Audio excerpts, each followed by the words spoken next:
felt it was a draw? Man, I could just laugh about it. That's all. For me, man, it's someone that never really took a loss. You know, You get it. Yeah. Like I believed in my brain that I believed I was untouchable. So being that I believed that in my brain, when I fought and I lost, I couldn't believe it. Crushed you. Yeah, it crushed me. So now I know, like, okay, let me not get too big-headed. Let me focus and work harder than everybody else to make sure that I come out on top.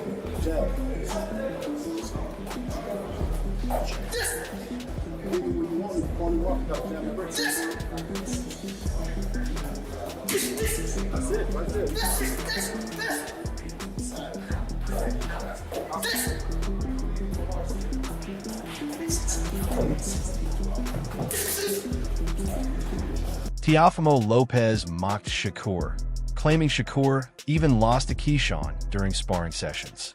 He went on to boast that he is now stronger, more skilled, and operating at a higher level than everyone else, suggesting that a potential fight would be extremely difficult for Shakur to win. in the beginning, starting this and doing all this, that you got to get me now, because you have a better chance fighting me now than later, and it's too late now for everybody. The amount of growth and knowledge and ring IQ and all these things that I've literally have been working on. I'm more amazed about it because it's like unlimited with myself, my skill sets. There's no limit to me, and it's a true thing. And I can't wait to express that and show everybody that on June 19th. Why I'm working so hard and pushing myself to that next limit is because at the end, it's not about proving anybody wrong here, but it's about proving myself right, that I am. Shakur Stevenson admitted that overconfidence played a major role in his loss. He believed no one could truly touch him, which affected his focus. The setback ultimately humbled him, forcing him to reassess his approach, sharpen his mindset, and return to sport with a renewed sense of discipline and awareness. I felt like I was just untouchable. Nobody could stop me. What came with it, came with it. I think it's kind of interesting. We talk about it too, just like, being confident in yourself and stuff like that. How do you gauge to not be so big-headed, but keeping your ego in check, but still being confident in yourself without letting those emotions? Working as hard as possible. I think like the hard work is like what gives you that confidence. Like you can't be confident without working that hard. And I think, like I said, during that Olympic run, I never said this before, I don't feel like I trained as hard as I should have. Yeah. And I believed in my talent too much. There was days where you was like, I could have went a little harder that day. It was a lot of days. It was a lot of, I was so big-headed where nobody could tell me shit. Yeah. So, I'm saying this on air, like I definitely should have never been as big-headed as I was. And for the younger kids coming up. Keyshawn Davis explained that the sparring session was never personal and carried no disrespect. He described it as a routine part of training, where emotions and reputations are set aside. According to him, his only focus in the ring was to outperform his opponent, prioritizing competition and victory above everything else, as sparring is meant to sharpen skills, not settle personal issues. He light-skinned, curly hair. Like, this is this dude you been talking about? This the dude y'all talking about? Like, I'm like, man, ain't no way he good. I'm about to beat him up, right? Long story short, he signed up with us, days go by, we training with him, everything cool for real. He cool for real. Like, ain't nothing personal, I'm just talking trash, like at 14, you know what I'm saying? I'm just talking trash. Boom, sparring day come. I'm confident. I'm knowing I'm about to go in here and beat him up, right? When I get in the ring, man, why I cannot hit this man, right? I cannot hit him, but he touching me. So I was like, oh, this different. He different. Like, he different. So I just keep, 14, he's 16. I just keep going, I just keep going. So some getting through, some not, some getting through, some getting not. And I felt as if I was to step off the gas pedal, he was gonna get me. So I just had to keep going, you feel me? And I know he explained that a lot of times in interviews, like that's why he respect me so much, because in that sparring right there, I didn't respect him at all. I was trying to F him up, you know what I'm saying? Like, the sparring session shows Shakur giving Keyshawn space to punch, clinch, and even pin him against the ropes with relative ease.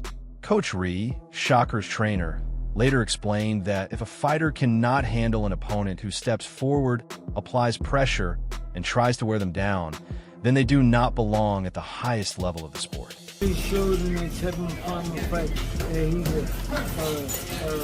a good 6-round fighter. After the 6th round, he died in both fights. And he just walked straight forward with no defense. Something like Jermaine like it for me.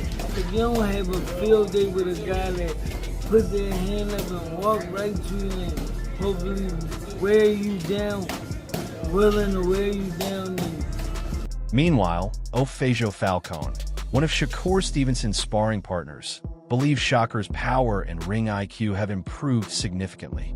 He says those improvements make it difficult for Teofimo Lopez to deal with Shakur's skill, movement, and overall control in the ring. And I would say early this year, around January, I sparred him. Amazing work. He was a great guy, bro. Showed me a lot of love on social media. I never worked with him. For me working with Shakur, I see that he's super dominant. This is amazing. He lives up to everything they say he is. As far as Teofimo, I see very explosive. But I've seen him have a lot of hard time. He had hard times with southpaws, bro. When Jermaine Ortiz boxed him southpaw. Sandor Martin. Sandor Martin boxed him southpaw. He fought a great fight. Then he beat Josh Taylor. So it just depends on what Teo comes in that night. But either way, if Shakur comes in on top, in my opinion, my pick is Shakur. His IQ, his defensive movement, his ring, his decision making in the ring, I feel like that's what's going to make it. It's not about knockouts. Teo's really explosive, not just with like punching, just himself. Like how do you handle a fighter that that fights with an awkward rhythm and throws punches from multiple different angles? The good thing about fighting for world titles, you got 12 rounds. Like me, I got 6. I don't like 6. I want to fight 8, 10, 12. That's when you see the best of Fonzie like we were speaking about earlier. Yeah. So the deeper the rounds go, the slower the pace gets. Shakur is very good at controlling pace. He's very good at fighting at one pace. And yeah, bro, it just takes time. So I would just say he gets in there, starts feeling him out, and then he has those rounds to adjust and adapt. Teo's gonna come, and Shakur is just gonna be untouchable Shakur. So that's how I see that fight going. What's the goal? Keep it boring? I wouldn't say keep it boring. Me personally, I like how when Shakur fights, he gets it out of here. Me personally, Yeah. I'm a boxer fan. I love boxing, though, so Yeah. I love what he does and his ring IQ. So it's not boring to me. I guess to the fans, they want to see the other side of what I'm saying is, that guy's the bigger puncher. He's explosive. Shakur Stevenson appears confident as he explains that Teofimo has never faced a fighter like him. He believes the matchup will not be especially difficult and feels fully prepared for the challenge ahead. According to Shakur, his skill set, experience, and mindset separate him from Teofimo's past opponents, and he is determined to step into the ring, control the fight, and prove once again that he belongs among the very best.